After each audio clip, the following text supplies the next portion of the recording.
Kasunod na matinding init ng panahon, Kasunod na matinding init ng panahon, nalalapit na naman ang tag-ulan na nagdadala rin ng banta ng pagbaha. Kilala ang Dagupan City bilang isa sa mga lungsod na madalas makaranas ng pagbaha tuwing may malakas na pag-ulan. Dahil dito, kanya-kanyang paghahanda na ang ginagawa ng mga Dagupenyo upang makaiwas at maging ligtas sa posibleng epekto ng sakuna.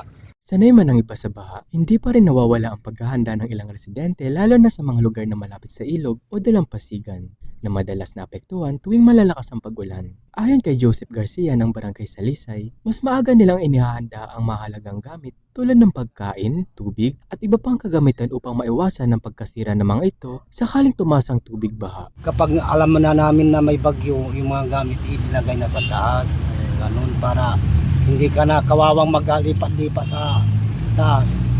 Kwento ni street vendor Hita Ferrer, bagamat nakaranas na siya ng maraming baha sa lugar, kinakailangan pa rin umano nilang makisabay sa panahon at maghanap ng paraan upang may pagpatuloy ang pagtitinda kahit sa gitna ng pag-ulan.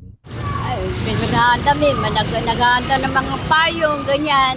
Oo, payong, saka, ayan, nag-ano kami ng araw para hindi kami mabasa. Siyempre, pag mahangin, umakyat. Sa darating na tag-ulan, inaasahan ng mga Dagupenyo na maagapan ang posibleng pagbaha sa Dagupan City para sa kanilang kaligtasan. Kasama mula din sa IFM Dagupan, ako si Idol Intern Harvey Magdaraog. Tatak! IFM! IFM News. IFM News. IFM News.